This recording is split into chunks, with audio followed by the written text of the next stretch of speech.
तो बेटा ये जो आपने अभी वीडियो देखा है ना, इसका रीजन क्या है, why this ball is revolving around a circular path, but whenever the circular path have been breaked, then what happened, the ball leaves that circular path and came out of that path, right? Why it happens?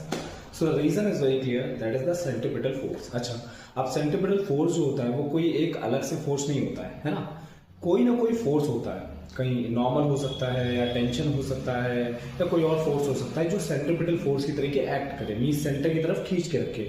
तो इस case में वो काम कौन कर रहा है, इस केस में वो काम कर रहा है नॉर्मल फोर्स। तो इस केस में वो काम कौन कर रहा है, सेंट्रिपिटल फोर्स का काम नॉर्मल फोर्स कर रहा है। We can find this normal force, how you will apply Newton second law, F net equals to m a. तो इस पे नेट फोर्स एक ही लग रहा है, that is normal force, so N is equals to m a c. A c what is a c, centripetal acceleration, right, that is v square by r. So from here you can find this normal force. और जैसे ही ये normal force यहाँ से हटेगा ये ball आगे चली जाएगी।